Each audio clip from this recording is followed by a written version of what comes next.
है 24 जनवरी 1950 को संविधान के 284 सदस्यों ने संविधान पर हस्ताक्षर किए। तो पहला तो आपको याद करना जो प्रश्न है उस प्रश्न में ही पहला बात है 24 जनवरी 1950 को संविधान सभा में कितने सदस्यों ने हस्ताक्षर किए? तो कितने किए? टोटल 284 ने किए। तो इन 284 में कितनी महिलाएं शामिल थी ये आपको याद रखना है। तो कितनी महिलाएं शामिल थी? 15। उत्तर प्रदेश पुलिस कांस्टेबल भर्ती 2019 में ये पूछा गया प्रश्न है। व्याख्या देखिए इस प्रश्न की। 24 जनवरी 1950 को संविधान सभा की अंतिम बैठक हुई। कौन सी अंतिम बैठक हुई? इस बैठक में संविधान सभा द्वारा डॉक्टर राजेंद्र प्रसाद को स्वतंत्र भारत का पहला राष्ट्रपति चुना गया। संविधान सभा की इस बैठक में 284 सदस्यों ने भाग लिया था, जिसमें से 15 महिला सदस्य भी थी। इन सब ने मिलकर अपने हस्ताक्षर किए थे। अगला प्रश्न है आपकी स्क्रीन पे। भारत का मूल संविधान किसके द्वारा लिखा गया और हाथ से लिखा गया? तो किसके द्वारा लिखा गया? प्रेम बिहारी नारायण रायजादा। इसको ध्यान सुनिए। 26 जनवरी 1950 को अपनाया गया मूल भारतीय संविधान मुद्रित दस्तावेज नहीं था। मुद्रित नहीं था अर्थात ये लिखा हुआ दस्तावेज था। इसकी मूल प्रति हिंदी और अंग्रेजी दोनों में हस्तलिखित थी। किन किन भाषाओं में लिखी हुई थी? हिंदी और अंग्रेजी में। प्रेम बिहारी नारायण रायजादा ने इसकी हस्तलिपि तैयार की थी और आचार्य नंदलाल बोस के मार्गदर्शन में शांति निकेतन के कलाकारों ने इसे अलंकृत किया था। यह दस्तावेज अब भारत की संसद की पुस्तकालय में संरक्षित है।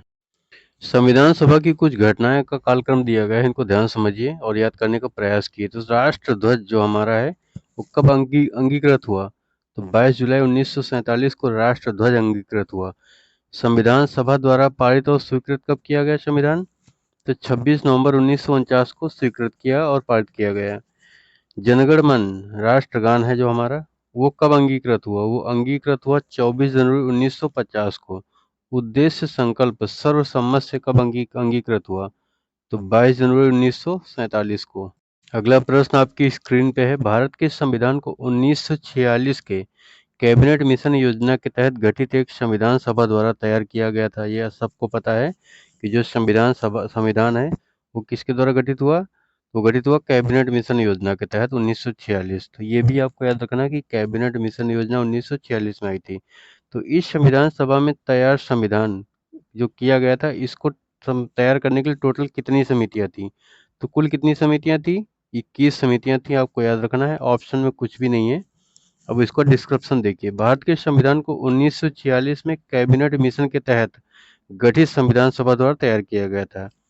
इस संविधान सभा को तैयार करने के लिए 21 समितियों का गठन किया गया था। इस 21 समितियों में 13 छोटी थी और 8 बड़ी थी समितियां। अगला क्वेश्चन आपकी स्क्रीन पे है। 9 दिसंबर 1946 को नई दिल्ली में संविधान सभा की पहली बैठक हुई। तो संविधान सभा की पहली बैठक कब हुई? 9 दिसंबर 1946 को संविधान सभागृह में हुई, जिसे अब क्या कहा जाता है? तो जिसे अब क्या कहा जाता है? संसद भवन का केंद्रीय कक्ष कहा जाता है। व्याख्या देखिए इसकी। 9 दिसंबर 1946 को संविधान सभा की पहली बैठक हुई। तो जो पहली बैठक हुई उसके हेड कौन थे? सच्चिदानंद सिन्हा थे। ये अस्थायी अध्यक्ष थे, ये भी आपको याद रखना है। आपसे क्वेश्चन पूछा जाएगा कि संविधान सभा की जो पहली बैठक थी उसके हेड कौन थे? तो उसके हेड थे सच्चिदानंद सिन्हा, ये अस्थायी अध्यक्ष थे। जो अगर पूछा जाता है आपसे प्रथम स्थायी अध्यक्ष, तो डॉक्टर राजेंद्र प्रसाद का नाम आता है प्रथम स्थायी अध्यक्ष में। आगे देखिए, जब स्थायी ये बैठक हुई अस्थायी अध्यक्ष की अध्यक्षता में, तो जिसे अब संसद के केंद्रीय भवन के रूप में, केंद्रीय कक्ष के रूप में जाना जाता है। इस बैठक में मुस्लिम लीग ने भाग नहीं लिया था। तो जो संविधान सभा की पहली बैठक हुई थी उसमें मुस्लिम लीग ने भाग नहीं लिया। 11 दिसंबर 1946 को डॉक्टर राजेंद्र प्रसाद संविधान सभा के स्थायी अध्यक्ष निर्वाचित हुए। तो स्थायी अध्यक्ष बने थे, दूसरी बैठक थी। कौन सी बैठक? दूसरी बैठक में स्थायी बने थे। अगला प्रश्न आपकी स्क्रीन पे है। किसने गवर्नर जनरल और प्रदेशों के गवर्नरों को संवैधानिक प्रमुख का दर्जा दिया? तो किसने दिया? भारतीय स्वतंत्रता अधिनियम ने दिया। व्याख्या देखिए। भारतीय स्वतंत्रता अधिनियम 4 जुलाई 1947 को ब्रिटिश संसद में प्रस्तुत किया गया था। कब प्रस्तुत किया गया? 4 जुलाई 1947 को। कहाँ प्रस्तुत किया गया? ब्रिटिश संसद में, जो 18 जुलाई 1947 को स्वीकृत हो गया। मतलब कि 4 जुलाई 1947 को पारित हुआ, प्रस्तुत हुआ और 18 जुलाई 1947 को स्वीकृत या पारित हो गया। इसके प्रमुख प्रावधान क्या थे? देखिए, भारत और पाकिस्तान दो डोमिनियन स्टेट की स्थापना दोनों देशों के लिए अलग अलग संविधान सभा का गठन, गवर्नर जनरल तथा प्रदेशों के गवर्नरों को संवैधानिक प्रमुख का दर्जा देना। आपकी स्क्रीन पे प्रश्न है, संविधान सभा का अंतिम सत्र कब आयोजित किया गया? तो अंतिम सत्र संविधान सभा का कब आयोजित किया गया? 24 जनवरी 1950 को आयोजित किया गया। व्याख्या देखिए इसकी बहुत अच्छी है। 14 नवंबर 1949 को संविधान सभा में डॉक्टर भीमराव रामजी अम्बेडकर, यहाँ से एक क्वेश्चन और कि डॉक्टर भीमराव अम्बेडकर का पूरा नाम क्या है? डॉक्टर भीमराव रामजी अम्बेडकर द्वारा जो प्रस्ताव पेश किया गया था 14 नवंबर 1949 को संविधान के प्रारूप पर पेश इस प्रस्ताव को, जो ये प्रस्ताव पेश किया गया था डॉक्टर भीमराव अम्बेडकर द्वारा, ये संविधान के प्रारूप पर था। तो ये इस पेश किए गए प्रस्ताव पर 26 नवंबर 1949 को सबने अपनी सहमति दे दी, पारित हो गया। और 24 जनवरी 1950 को संविधान सभा की अंतिम बैठक हुई। तो संविधान सभा की लास्ट बैठक, अंतिम बैठक कब हुई? 24 जनवरी 1950 को हुई। इसके बाद संविधान सभा ने 26 जनवरी 1950 से 1951-52 में हुए आम चुनाव के बाद बनने वाली नई संसद के निर्माण तक भारत की अंतरिम संसद के रूप में कार्य किया। अगला क्वेश्चन है हमारी स्क्रीन पे, निम्नलिखित में से कौन सा भारत के संविधान के बारे में सही है कह रहा है? सही कौन सा है? तो सही केवल ये है, अर्थात ए नंबर। कैसे? यह दुनिया में किसी भी संप्रभु देश का सबसे लंबा लिखित संविधान है। सबसे लंबा लिखित तो है।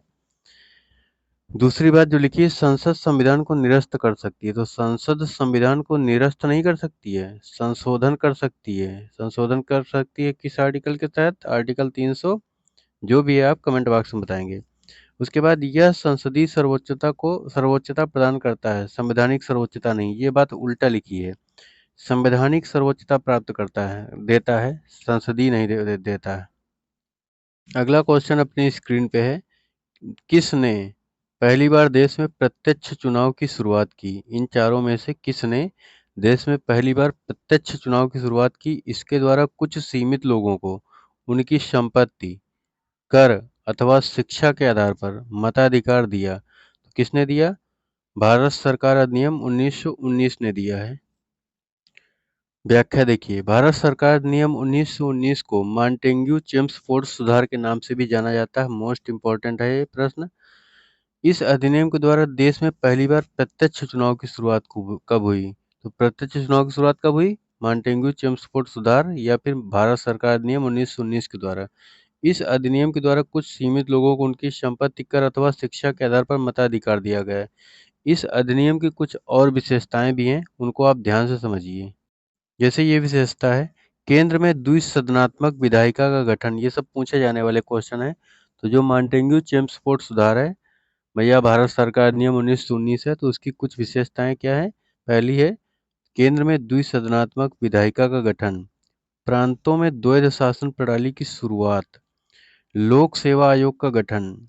अगला है, सांप्रदायिक आधार पर सिखों, भारतीय ईसाइयों, आंग्ल भारतीयों व यूरोपियों के लिए पृथक निर्वाचन।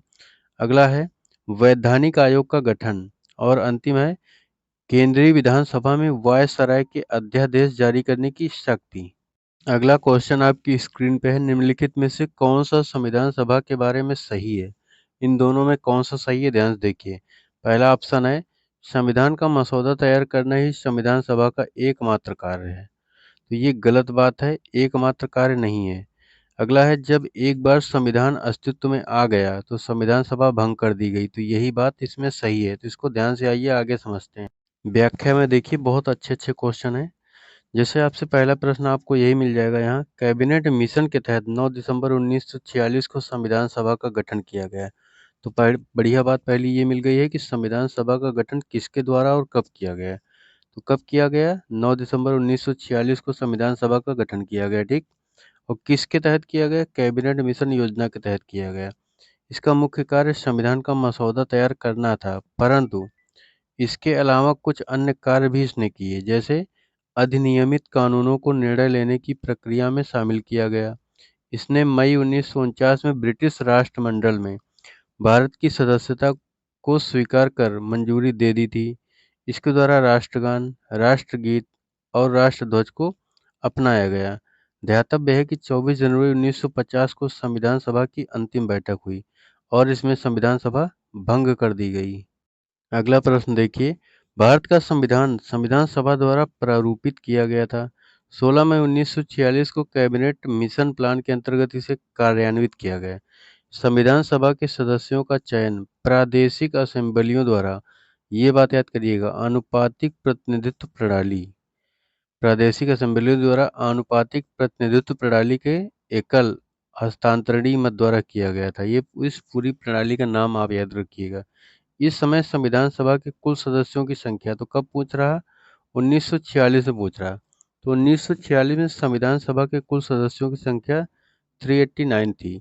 जो शुरुआत में हमने बताया 284, तो 284 में लोगों ने शामिल मतलब साइन किए थे, अपने हस्तलिखित संविधान में साइन किए थे। इस 284 में 15 महिलाएं भी थी, वो हमने पहले क्वेश्चन में आपको बताया था।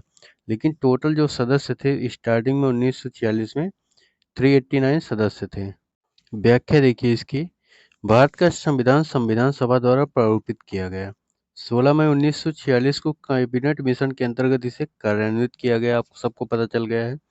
संविधान सभा के सदस्यों का जो चयन था प्रादेशिक असेंबलियों द्वारा आनुपातिक प्रतिनिधित्व प्रणाली के एकल हस्तांतरणीय मत द्वारा किया गया। कैसे किया गया?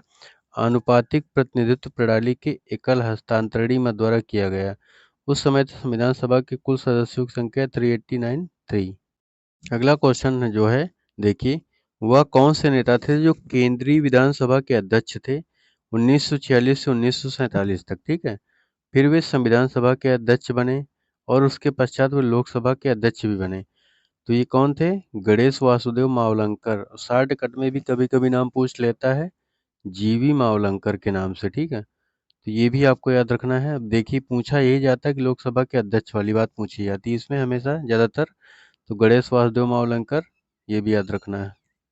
क्वेश्चन देखिए, भारतीय संविधान लागू होने से पहले, जो भारत का संविधान लागू होने से पहले भारत का प्रशासन मूल रूप से किस दस्तावेज के अनुसार होता था? तो किसके अनुसार होता था? भारत सरकार अधिनियम 1935 के अनुसार चल रहा था जब तक अपना संविधान नहीं बना था। कुछ जानकारी दी गई है, बढ़िया बढ़िया ध्यान से देखिए। भारत के संविधान में पंचवर्षीय योजना, मौलिक दायित्व अर्थात मूल कर्तव्य रूस के संविधान से लिया गया है। तो रूस के संविधान से अभी आपको क्या क्या याद करना है? पंचवर्षीय योजना और मूल कर्तव्य, ठीक है। जो मौलिक अधिकार हैं वो संयुक्त राज्य अमेरिका के संविधान से लिए गए हैं। तो मूल अधिकारों की बात करते हैं। मूल अधिकार जो हैं भारत के संविधान के भाग 3 में अनुच्छेद 12 से 35 तक वर्णित हैं। हमने आपको कई बार बताए हैं।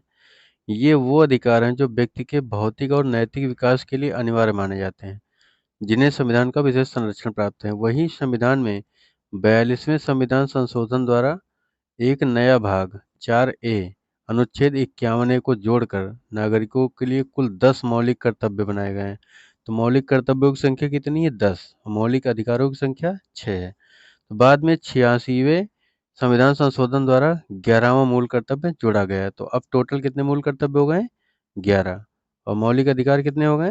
आपको पता है, आप कमेंट बॉक्स में बताइए। अगला प्रश्न आपकी स्क्रीन पे है, बताइएगा।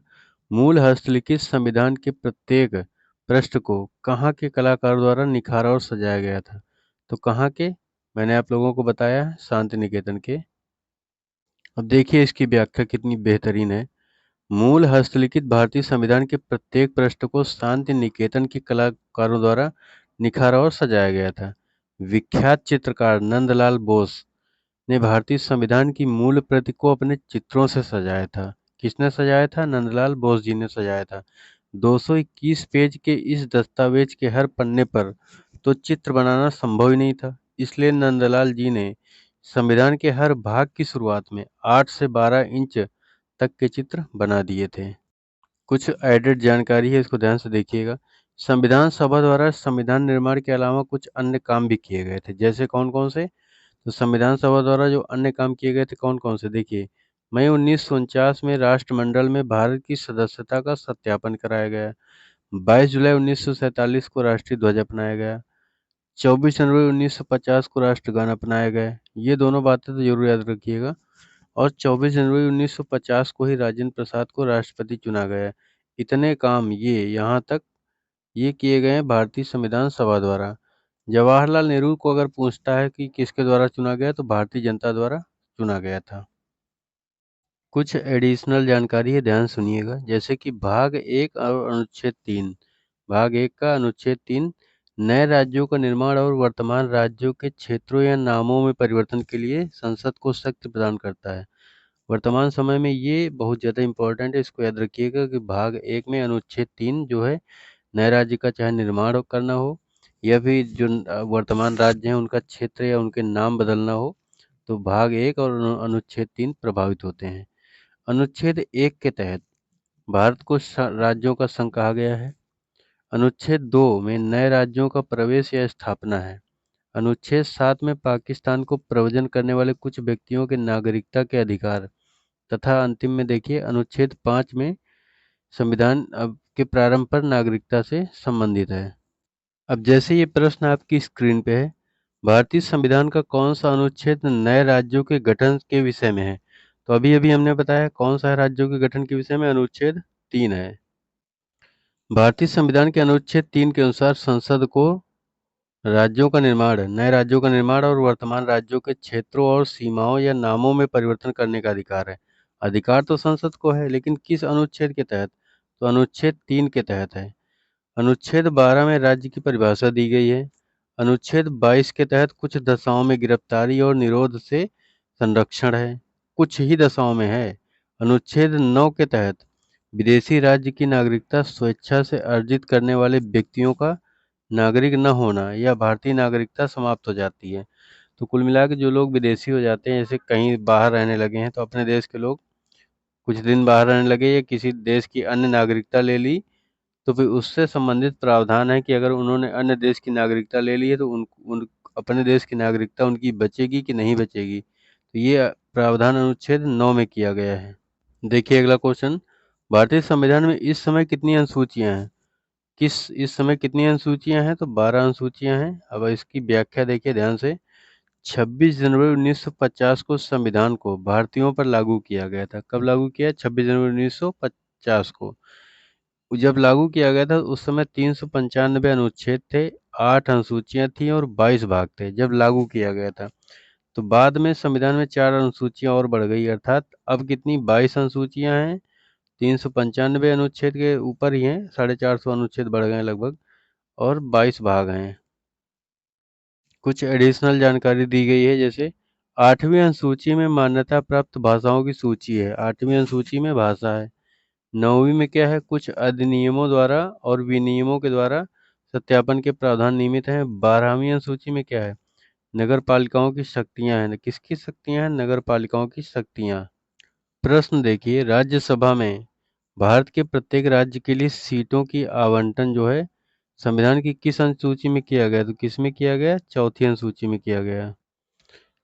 राज्यसभा में भारत के प्रत्येक राज्य के लिए सीटों का आवंटन चौथी में किया गया, मैंने बता दिया है। 6वीं अनुसूची में देखिए क्या क्या है। तो 6वीं अनुसूची में है असम, मेघालय, त्रिपुरा और मिजोरम राज्य के जनजाति क्षेत्र के प्रशासन और नियंत्रण के बारे में 6वीं अनुसूची है। 5वीं अनुसूची क्या है? इस अनुसूची में विभिन्न क्षेत्रों और अनुसूचित जनजातियों, मतलब अनुसूचित जनजातियों के क्षेत्रों के प्रशासन और नियंत्रण के बारे में, कुल मिला के SC ST का है कुछ खास क्षेत्रों में। 8वीं में क्या है? भारत के 22 भाषाओं का उल्लेख किया गया 8वीं अनुसूची में। 10वीं में क्या है? 10वीं अनुसूची, 10वीं में दल बदल है, दल बदल। 10, 10 में 10 और दल में दा दोनों में है।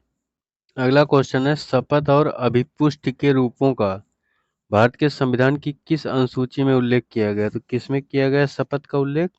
तीसरी में किया गया है। व्याख्या ध्यान से देखिएगा, इसमें कई सारे प्रश्न हैं। जैसे कि शपथ और अभिपुष्टि का वर्णन भारतीय संविधान की तीसरी अनुसूची में किया गया है, ये आप लोग जान चुके हैं। तो तीसरी अनुसूची में क्या है? और देखिए, इसमें संघ और राज्य के मंत्रियों, ठीक है, मंत्रियों की शपथ हो गई। उच्चतम न्यायालय अर्थात सुप्रीम कोर्ट और उच्च न्यायालय के न्यायाधीश, दोनों प्रकार के जो न्यायालय हैं उनके न्यायाधीशों की शपथ है। भारत के नियंत्रक महालेखा परीक्षक की शपथ है उसमें। संसद के सदस्यों द्वारा लिए जाने वाली भी शपथ उसी में है, किसमें? तीसरी अनुसूची में। उसके अलावा राष्ट्रपति अनुच्छेद 60 के अनुसार शपथ लेता है। उपराष्ट्रपति अनुच्छेद 69 के अनुसार शपथ लेता है। और राज्यपाल जो लेता है शपथ आर्टिकल 159 के अनुरूप शपथ लेता है। अगला क्वेश्चन है, किसके मार्गदर्शन में भारत के संविधान के मूल दस्तावेज में हस्त निर्मित संविधान की रचना की गई? किसके मार्गदर्शन में की गई? तो नंदलाल बोस के मार्गदर्शन में की गई है। तो नंदलाल बोस का जन्म कहाँ हुआ था? बिहार में हुआ था। इन्होंने जवाहरलाल नेहरू के आग्रह पर संविधान की मूल प्रति को अपने चित्रों से सजाया था, ये आप लोग जान चुके हैं। बात ये जाननी है, देखिए इस संविधान के 22 भागों के चित्रों को बनाने में कुल 4 साल लग गए थे। तो नंदलाल बोस को कितना समय लग गया था? 4 साल लग गया था। कुछ एडिशनल जानकारी है, ध्यान सुनिएगा। भारत में भी स्वतंत्रता के पश्चात राष्ट्रभाषा हिंदी को राजभाषा का दर्जा प्राप्त हुआ। 14 सितंबर 1949 को हिंदी को संवैधानिक रूप से राजभाषा घोषित किया गया। कब घोषित किया गया? 14 सितंबर 1949 को। इसलिए हर साल 14 सितंबर को ही क्या मनाया जाता है? हिंदी दिवस मनाया जाता है। संविधान के भाग 17 में अनुच्छेद 343 से 351 तक राजभाषा के बारे में वर्णन है। ठीक है, ये आपको याद रखना है।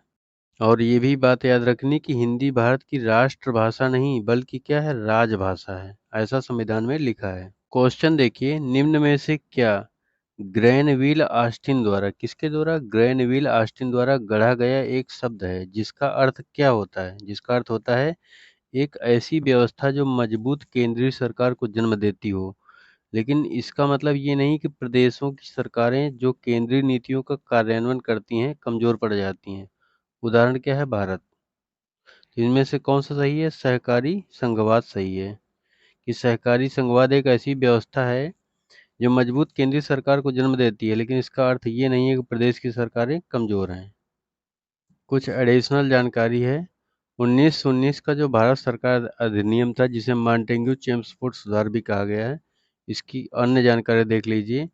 तो इसमें अन्य बातें जो हुई थी वो ये थी, सांप्रदायिक निर्वाचन प्रणाली का विस्तार कर सिखों, यूरोपियों और ईसाइयों तक कर दिया गया था।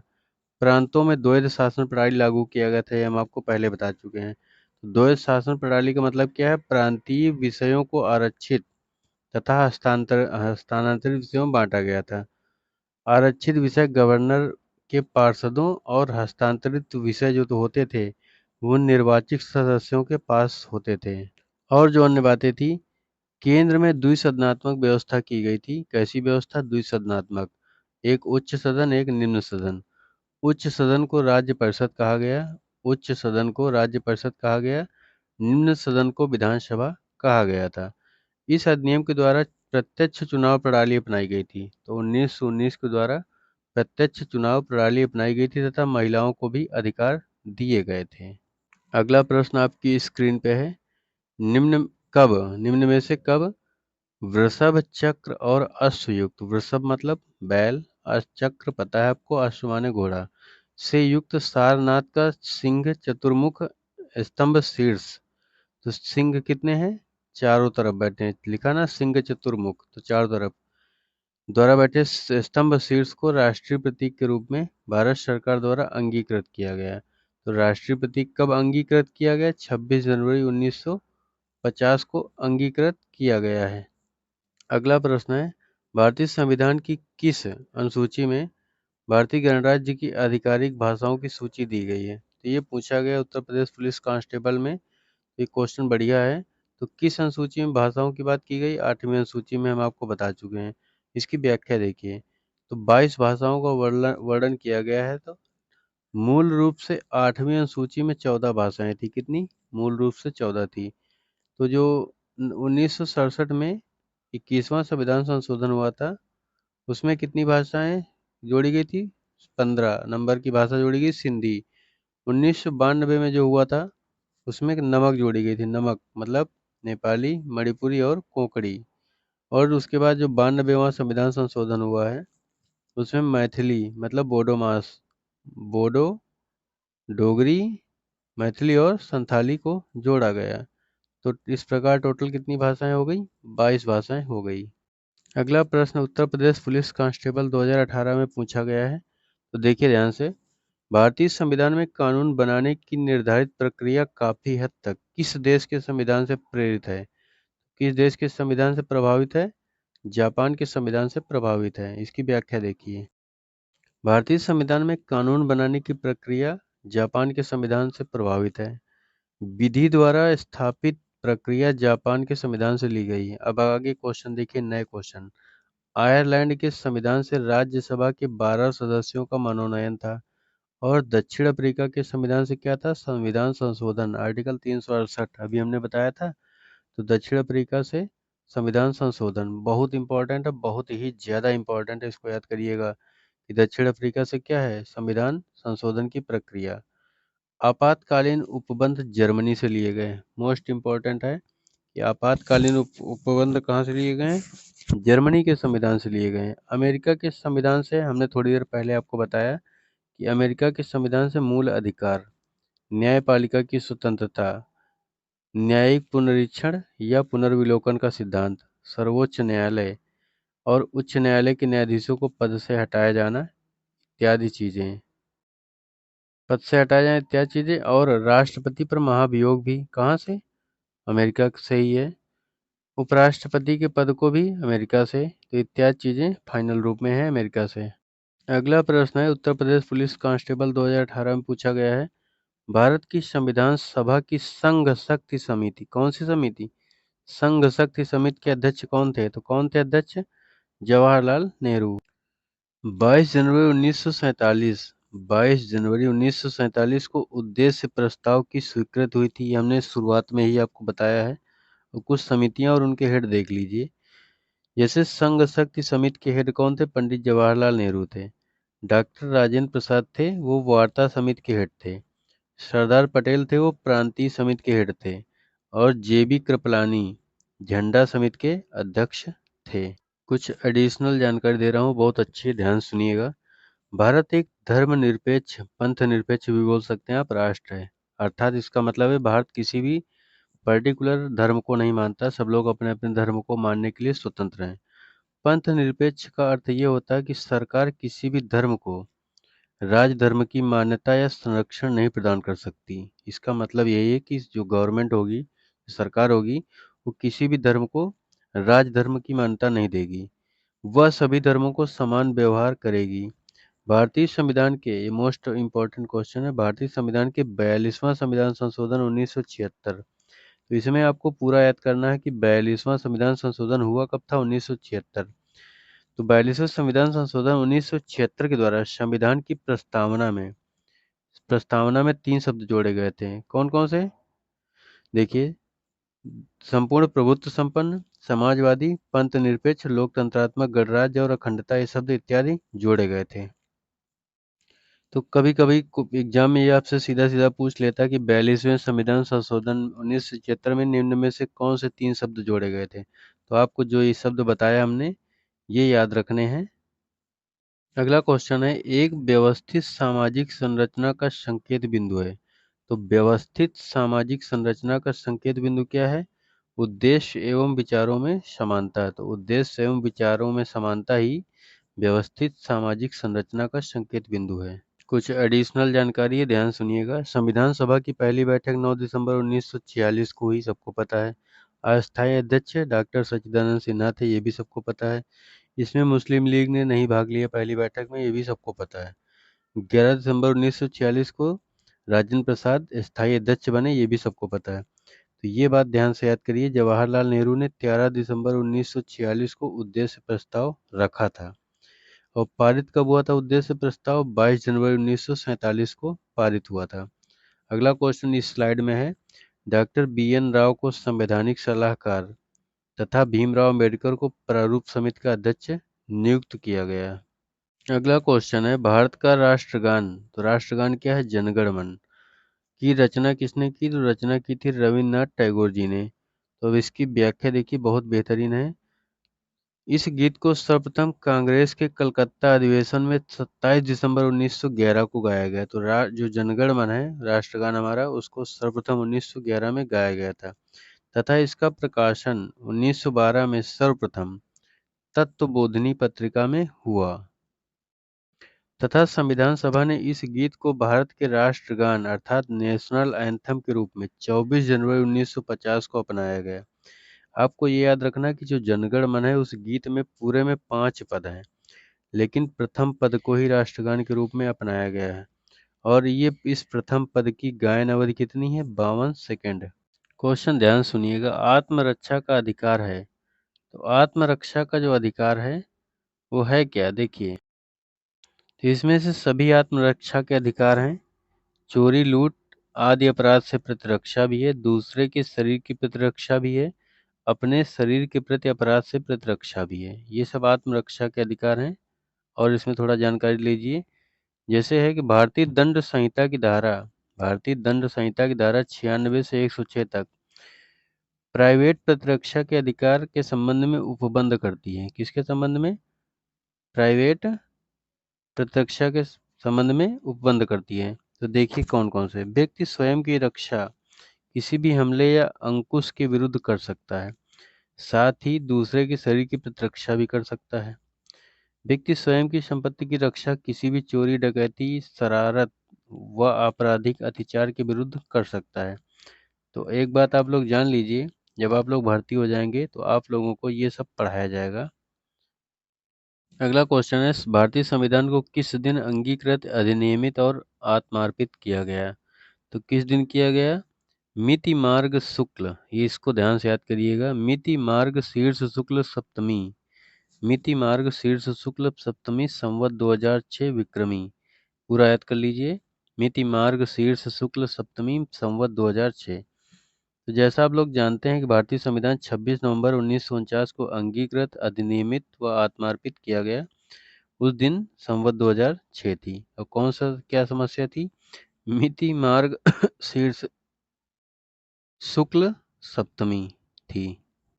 अगला प्रश्न है, संविधान सभा में किस देशी रियासत के प्रतिनिधि ने भाग नहीं लिया था? तो किसने नहीं लिया था? हैदराबाद ने नहीं लिया था। तो इसमें आपको याद करना था कि हैदराबाद को भारत में बाद में ऑपरेशन पोलो के तहत भारत संघ में शामिल किया गया। तो ऑपरेशन पोलो हैदराबाद। ध्यान से देखिएगा, बढ़िया क्वेश्चन है। निम्नलिखित में से किस क्षेत्र में 1813 के चार्टर एक्ट में भारत में अंग्रेजी नीति में मौलिक परिवर्तन आया? तो किस में आया? शिक्षा में आया, शिक्षा में। तो इसको ध्यान समझिएगा, 1813 का चार्टर एक्ट क्या है। तो 1813 के चार्टर एक्ट से भारत में अंग्रेजी नीति से शिक्षा के क्षेत्र में मौलिक परिवर्तन आया, जिसमें अब इसमें क्या कहा गया था? 1813 के चार्टर एक्ट में इसमें कहा गया था कि भारतीयों के शिक्षा के लिए सरकार को प्रतिवर्ष 1 लाख रुपए खर्च करने हैं, और इसके अलावा ईसाई मिशनरियों को भारत में धर्म प्रचार की अनुमति भी दे दी गई। अगला क्वेश्चन है, किस वर्ष में शब्द समाजवाद, धर्मनिरपेक्षता, एकता और अखंडता संविधान की प्रस्तावना में शामिल किए गए? मैंने भी थोड़ी देर पहले ही आपको बताया था कि याद रखना। तो किस वर्ष किए गए थे? 1976 में 42वें संविधान संशोधन द्वारा। 42वें संविधान संशोधन 1976 बहुत इंपॉर्टेंट है, के द्वारा समाजवादी, धर्मनिरपेक्षता, एकता और अखंडता संविधान में शामिल किए गए प्रस्तावना में। तो जो उद्देशिका अर्थात प्रस्तावना है में केवल एक ही बार संशोधन किया गया है, एक ही बार, ये भी बात आपको याद रखनी है। प्रस्तावना को संविधान में कोई विधिक महत्व नहीं दिया गया था, किंतु अब शुरुआत में नहीं दिया गया था, किंतु केशवानंद भारती बनाम केरल राज्य, ये पूरा मैटर है, यही पूरा मुकदमा है, इसको याद रखना है कि केशवानंद भारती बनाम केरल राज्य 1973 के मामले में उच्चतम न्यायालय अर्थात सुप्रीम कोर्ट ने यह अभी निर्धारित किया कि प्रस्तावना संविधान का ही भाग है। 42वें संविधान संशोधन अधिनियम द्वारा संविधान के भाग 4 के पश्चात एक नया अध्याय भाग 4A जोड़ा गया है, जिसमें मूल कर्तव्यों को शामिल कर दिया गया, उनका उल्लेख किया गया। अब देखिए अगला प्रश्न, निम्नलिखित में से किसे संविधान की कुंजी की संज्ञा दी गई? तो संविधान की कुंजी की संज्ञा उद्देशिका अर्थात प्रस्तावना को दी गई है। तो इसको ध्यान से समझिए, बहुत अच्छा क्वेश्चन है। भारतीय संविधान की उद्देशिका या प्रस्तावना को संविधान की कुंजी कहा जाता है। पंडित जवाहरलाल नेहरू ने 13 दिसंबर 1946 को संविधान सभा के समक्ष उद्देश्य प्रस्ताव पेश किया था। इसे ही संविधान की उद्देशिका में शामिल कर लिया गया था। प्रस्तावना संविधान के आदर्शों, लक्ष्यों और उद्देश्यों का वर्णन करती है। प्रस्तावना क्या वर्णन करती है? संविधान के आदर्शों का वर्णन करती है, संविधान के लक्ष्यों का करती है, संविधान के उद्देश्यों का वर्णन करती है। अब देखिए प्रस्तावना है क्या इसमें। तो प्रस्तावना है अपनी हम भारत के लोग भारत को एक संपूर्ण प्रभुत्व संपन्न समाजवादी पंथनिरपेक्ष लोकतंत्रात्मक गणराज्य बनाने के लिए तथा उसके समस्त नागरिकों को सामाजिक आर्थिक और राजनीतिक न्याय विचार अभिव्यक्ति विश्वास धर्म और उपासना की स्वतंत्रता प्रतिष्ठा और अवसर की समानता या समता प्रदान करने के लिए तथा उन सब में व्यक्ति और राष्ट्र की गरिमा और राष्ट्र की एकता अखंडता सुनिश्चित करने वाली बंधुता बढ़ाने के लिए दृढ़ संकल्प होकर अपनी इस संविधान सभा में आज तारीख 26 नवंबर 1949 को एतद द्वारा संविधान को अंगीकृत अधिनियमित और आत्मार्पित करते हैं। ये थी हमारी प्रस्तावना। प्रस्तावना आप समझिए थोड़ा सा और। तो प्रस्तावना में देखिए सामाजिक आर्थिक और राजनीतिक न्याय अर्थात प्रस्तावना में कितने प्रकार के न्याय की बात की गई? 3 प्रकार की। ये बात आपको याद रखनी। कौन कौन से? सामाजिक न्याय, आर्थिक न्याय और राजनीतिक न्याय की बात की गई है। अगला देखिए, अब यहाँ स्वतंत्रता की बात की गई। कितने प्रकार की स्वतंत्रता? विचार की स्वतंत्रता, अभिव्यक्ति की स्वतंत्रता, विश्वास की, धर्म की और उपासना की स्वतंत्रता। तो अपनी जो प्रस्तावना उसमें कितने प्रकार की स्वतंत्रता की बात की गई है? 5 प्रकार की स्वतंत्रता। और देखिए, प्रतिष्ठा और अवसर की समानता या समता। तो समता कितने प्रकार की बात की गई? समता की 2 प्रकार की बात की गई है, प्रतिष्ठा और अवसर की समानता करने के लिए तथा उन सब में आगे तो आप समझ ही रहे हैं। सर्वोच्च न्यायालय ने 1973 में केशवानंद भारती बनाम केरल राज्य में प्रस्तावना को भारतीय संविधान का अभिन्न अंग स्वीकार कर लिया 1973 में। उसके बाद 1976 में 42वें संविधान संशोधन के माध्यम से समाजवादी पंथनिरपेक्ष और राष्ट्र की अखंडता अर्थात आपसे यही तीन शब्द पूछे जाएंगे कि समाजवादी पंथनिरपेक्ष और अखंडता शब्द कब जोड़े गए? फिर से सुनिए, समाजवादी पंथनिरपेक्ष और अखंडता शब्द कब जोड़े गए? तो कब जोड़े गए? 42वें संविधान संशोधन में 1976 में जोड़े गए। ये आपको याद रखना है। अगला प्रश्न है, किसी व्यक्ति को भारत के एक नागरिक के रूप में मान्यता प्रदान करना भारत के संविधान के किस अनुच्छेद के अधीन है? तो किस अनुच्छेद के अधीन है? अनुच्छेद 5 से 7 के मध्य में है। तो टोटल इस ऑप्शन के अनुसार 5 से 7 है, लेकिन है कौन सा अनुच्छेद एक्चुअल में? अनुच्छेद 5 से 11 के अधीन है। यह नागरिकता संबंधित है, तो भाग 2 है। तो अर्थात सीधा सीधा याद करिए कि भाग 2 अनुच्छेद 5 से 11 किससे रिलेटेड है? नागरिकता से रिलेटेड है। कुछ एडिशनल जानकारी दे रहा हूँ, ध्यान सुनिएगा। भारतीय संविधान के भाग 2 अनुच्छेद 5 से 11 पता है नागरिकता से संबंधित है, सबको पता है। तो इन अनुच्छेदों में क्या है? किसी भी भारतीय नागरिक की नागरिकता का परित्याग करने पर, नागरिक द्वारा संविधान के प्रति निष्ठाहीनता दिखाने पर, अन्य देश की नागरिकता स्वीकार करने पर, सरकार द्वारा नागरिकता छीनने पर या युद्ध के समय शत्रु से गैर कानूनी तरीके से संपर्क रखने पर आदि कई कारणों से उसकी नागरिकता समाप्त या रद्द की जा सकती है। बहुत बढ़िया प्रश्न है, ध्यान से देखिएगा। तो भारत की नागरिकता निम्नलिखित में से किसके द्वारा प्राप्त की जा सकती है? तो किसके द्वारा?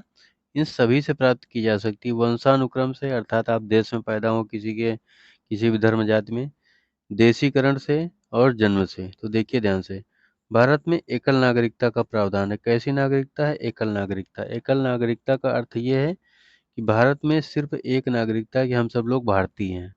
अब दोहरी नागरिकता नहीं है कि राज्य की नागरिकता अलग हो और केंद्र की अलग हो, ऐसा कुछ नहीं है। सिर्फ एक नागरिकता कि हम लोग भारतीय हैं।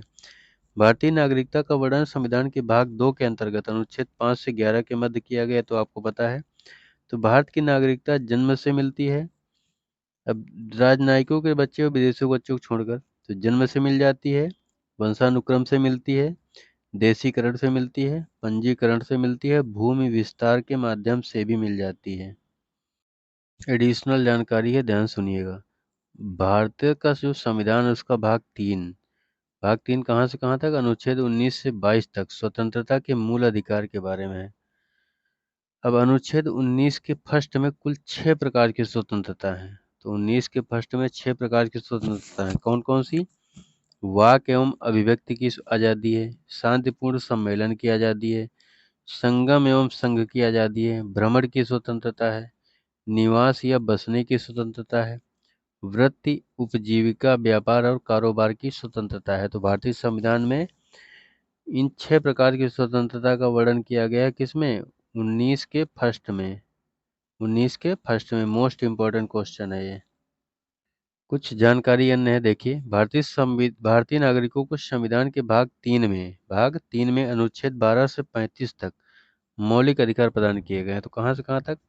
भाग 3 में 12 से 35 तक टोटल है। तो मौलिक अधिकार प्रदान किए गए हैं। तो मौलिक अधिकार देखिए कौन कौन से हैं। समानता या समता का अधिकार है। स्वतंत्रता का अधिकार, ये भी मौलिक अधिकार है। शोषण के विरुद्ध अधिकार, ये भी मौलिक अधिकार है। धर्म की आज़ादी है, धर्म की स्वतंत्रता का अधिकार, ये भी मौलिक अधिकार है। संस्कृति और शिक्षा संबंधी अधिकार, ये भी मौलिक अधिकार है। संवैधानिक उपचारों का अधिकार, ये भी आपका मौलिक अधिकार है। एक क्वेश्चन एग्जाम में पूछा जाता है, ऑप्शन दे दिए जाते हैं और पूछा जाता है कि निम्न में से कौन से मूल अधिकार हैं जो आपातकाल के दौरान भी निलंबित नहीं होते? तो कौन कौन से मूल अधिकार हैं जो आपातकाल के दौरान नहीं होते, मतलब स्थगित नहीं होते? तो 20 और 21 को आपातकाल के दौरान भी निलंबित नहीं किया जा सकता, जबकि 19 का जो फर्स्ट ए है उसको किया जा सकता है। कैसे किया जा सकता है, ध्यान से देखिए। तो राज्य किसी भी नागरिक के भाषण एवं अभिव्यक्ति की स्वतंत्रता पर प्रतिबंध लगा सकता है, मतलब 19 का जो फर्स्ट है उसको बैन कर सकता है। कैसे? यदि वह दूसरे देशों के साथ भारत के मैत्रीपूर्ण संबंधों पर प्रभाव डालती हो। ठीक है। और सुनिए, आपातकाल के दौरान स्वतंत्रता के अधिकार को स्थगित किया जा सकता है और प्रतिबंध लगाए जा सकते हैं, लेकिन अनुच्छेद 20 और 21 को आपात के दौरान भी निलंबित नहीं किया जा सकता है। ये आप याद कर लीजिएगा। जैसे ये क्वेश्चन है, किस मौलिक अधिकार का लक्ष्य है सामाजिक विभेद का उन्मूलन करना? तो किसका लक्ष्य है? समानता के अधिकार का है कि सामाजिक विभेद का उन्मूलन करना है। इसकी व्याख्या देखिए। भारतीय संविधान के भाग 3 में अनुच्छेद 12 से लेकर 35 तक मौलिक अधिकारों का वर्णन किया गया है, ये तो आप जानते हैं। इन मौलिक अधिकारों के अंतर्गत अनुच्छेद 14 से 18 तक समता के अधिकार का उल्लेख किया गया। तो समता का अधिकार कहाँ से कहाँ तक है? 14 से लेकर 18 तक है। अनुच्छेद 17 अस्पृश्यता को समाप्त करने की व्यवस्था है, मतलब अनटचेबिलिटी को।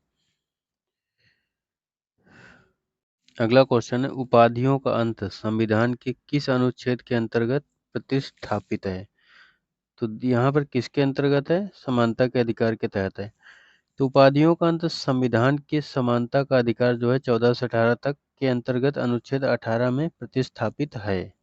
इम्पोर्टेंट स्लाइड है, ध्यान से देखिएगा। संपत्ति का अधिकार 300 का, अर्थात 300 का भी मिल सकता, 301 भी मिल सकता, के तहत विधिक अधिकार है, मतलब कि मूल अधिकार नहीं है। विधिक का मतलब संवैधानिक अधिकार है। तो संपत्ति का अधिकार संवैधानिक अधिकार है। वर्तमान में भारतीय नागरिकों को कुल 6 मूल अधिकार प्राप्त हैं। कौन कौन से, याद रखना बहुत जरूरी है। समानता का अधिकार अनुच्छेद 14 से 18, स्वतंत्रता का अधिकार 19 से 22 तक, शोषण के विरुद्ध अधिकार अनुच्छेद 23 और 24, धार्मिक स्वतंत्रता का अधिकार अनुच्छेद 25 से 28, संस्कृत और शिक्षा संबंधी अधिकार अनुच्छेद 29-30, संवैधानिक उपचारों का अधिकार अनुच्छेद 32, और अनुच्छेद 32 को ही बाबा साहब डॉक्टर भीमराव अम्बेडकर ने संविधान की आत्मा कहा था। एडिशनल जानकारी दी गई, ध्यान सुनिए। भारतीय संविधान का अनुच्छेद 33 सशस्त्र बलों, अर्धसैनिक बलों, पुलिस बलों, खुफिया एजेंसियों आदि के सदस्यों के मौलिक अधिकारों को प्रतिबंधित करने या निरस्त करने के लिए संसद को अधिकार देता है। किसको अधिकार देता है? संसद को। अनुच्छेद 33 के अंतर्गत केवल संसद को विधि बनाने की शक्ति प्रदान की गई है। अनुच्छेद 33 जो कि हमने बताया ना किस किस के लिए है, को उसमें केवल नियम बनाने की शक्ति किसको दी गई? संसद को। राज्य विधानमंडलों को नहीं दी गई है। अगला है अनुच्छेद 28, निश्चित शैक्षणिक संस्थानों में धार्मिक शिक्षा या उपासना में उपस्थित होने की स्वतंत्रता है। राज्य निधि से पूर्णतः पोषित शिक्षण संस्थानों में विद्यार्थियों को किसी धार्मिक अनुष्ठान में भाग लेने या धर्मोपदेश को बलात् सुनने हेतु बाध्य नहीं किया जा सकता है। ये लिखा गया है इसमें। अगला है अनुच्छेद 30। अनुच्छेद 30 में क्या है? शिक्षा संस्थाओं की स्थापना और प्रशासन करने का अल्पसंख्यक वर्गों का अधिकार है। शिक्षा संस्थाओं की स्थापना और प्रशासन करने का अल्पसंख्यक वर्गों का अधिकार। कोई भी अल्पसंख्यक वर्ग अपनी पसंद का शैक्षणिक संस्थान चला सकता है और सरकार उसे अनुदान देने में किसी भी तरह का भेदभाव नहीं करेगी। अनुच्छेद 32 सबसे मोस्ट इम्पोर्टेंट है, संवैधानिक उपचारों का अधिकार। बाबा साहब डॉक्टर भीमराव अंबेडकर ने इसे संविधान की आत्मा और हृदय कहा। इस अधिकार के तहत जब किसी व्यक्ति के मूलाधिकार का उल्लंघन होता है, किसका? मूल अधिकारों का उल्लंघन होता है, तो वह उपचार के लिए उच्चतम न्यायालय की, सीधा उच्चतम का मतलब सीधा सुप्रीम कोर्ट जा सकता है। यदि किसी व्यक्ति के मौलिक अधिकार का उल्लंघन होता है तो संविधान कहता है कि पीड़ित व्यक्ति उच्च न्यायालय अनुच्छेद 226 के अनुसार और सर्वोच्च न्यायालय में अनुच्छेद 32 के अनुसार जा सकता है। यदि किसी व्यक्ति के कानूनी अधिकार का उल्लंघन होता है, किसका? कानूनी अधिकार का, तो वो सामान्य न्यायालय में जा सकता है। भारतीय संविधान के भाग 3 द्वारा प्रदत्त मूल अधिकार संविधान अमेरिका के संविधान से लिए गए हैं। ये कहाँ से कहाँ तक है? 12 से 35 तक हैं। ये हमने आपको बता दिया है। मौलिक अधिकारों को एक बार ध्यान से और समझिए, थोड़ा ओपन माध्यम में। जैसे समानता का अधिकार 14 से 18 तक है, तो 14 में क्या है? विधि के समक्ष समानता। विधि के समक्ष का मतलब कानून के समक्ष सब बराबर हैं।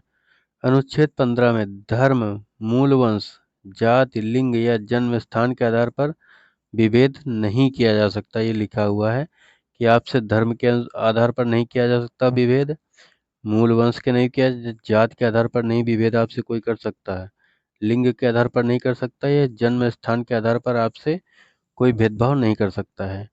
अनुच्छेद 16 कहता है कि लोक नियोजन के विषय में अवसर की समानता, ये सबसे इम्पोर्टेंट है। 17 है अस्पृश्यता का अंत, अनटचेबिलिटी, छुआछूत का अंत। 18 है उपाधियों का अंत, ये भी इम्पोर्टेंट है।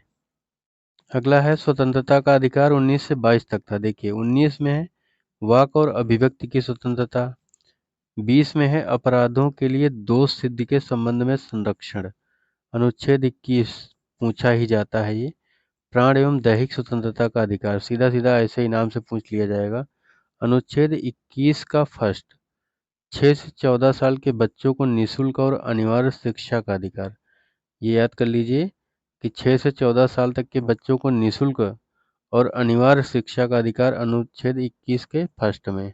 अनुच्छेद 22 में कुछ दशाओं में गिरफ्तारी और निरोध से संरक्षण है। अब तीसरा है शोषण के विरुद्ध जो अधिकार था, अनुच्छेद 23-24 में क्या था? तो 23 में है अनुच्छेद में मानव के दुर्व्यापार और बलात् श्रम का प्रतिषेध। अनुच्छेद 24 मोस्ट इम्पोर्टेंट है, कारखानों में बालकों के नियोजन का प्रतिषेध है। अनुच्छेद 24 पूछा जाता है, इम्पोर्टेंट है कि कारखानों में बालक वाला। अब अगला है धर्म की जो स्वतंत्रता है, 25 से 28 तक, उसको देखते हैं। सांस्कृतिक और शैक्षिक अधिकार अनुच्छेद 29 और 30 में है। 29 में क्या है? अल्पसंख्यक वर्गों के हितों का संरक्षण किया गया है। अनुच्छेद 30 में किया गया शिक्षा संस्थानों की स्थापना और प्रशासन करने व अल्पसंख्यक वर्गों का अधिकार। संवैधानिक उपचारों का अधिकार अनुच्छेद 32, बाबा साहब डॉक्टर भीमराव अंबेडकर ने इसको संविधान की आत्मा कहा। संपत्ति का अधिकार अब अनुच्छेद 300 फर्स्ट में है, 300 ए में है। अब वो क्या है? विधिक अधिकार है। एक बात और जान लीजिए यहाँ से, जो संपत्ति का अधिकार था वो 44वें संविधान संशोधन 1978 द्वारा हटाया गया था। कब हटाया गया था? 44वें संविधान संशोधन 1978 द्वारा हटाया गया था। अगला प्रश्न है, मानवाधिकार की सार्वभौमिक घोषणा में उल्लिखित मानवाधिकार के सिद्धांत भारतीय संविधान के किस अनुच्छेद में है? तो किसमें है? अनुच्छेद 12 से लेकर 51 तक है। इसमें जानकारी दी गई है, ध्यान से देखिए, एडिशनल जानकारी है। अनुच्छेद 22 किसी व्यक्ति को गिरफ्तारी एवं निरोध से संरक्षण प्रदान करता है। अनुच्छेद 22 में 2 भाग हैं। कितने? 2 भाग हैं। पहला भाग कहता है साधारण कानूनी मामले से जो संबंधित है, जबकि दूसरा भाग निवारक हिरासत के मामले से संबंधित है। तो पहला भाग देखिए, अनुच्छेद 22 का पहला भाग उस व्यक्ति को जिसे साधारण कानून के तहत हिरासत में लिया गया है उससे निम्नलिखित अधिकार देता है।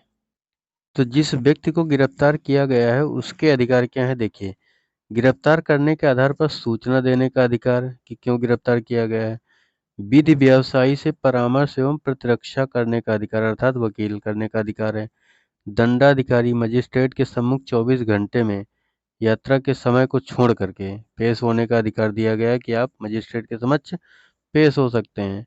दंडाधिकारी द्वारा बिना अतिरिक्त निरोध दिए 24 घंटे में रिहा करने का भी अधिकार है।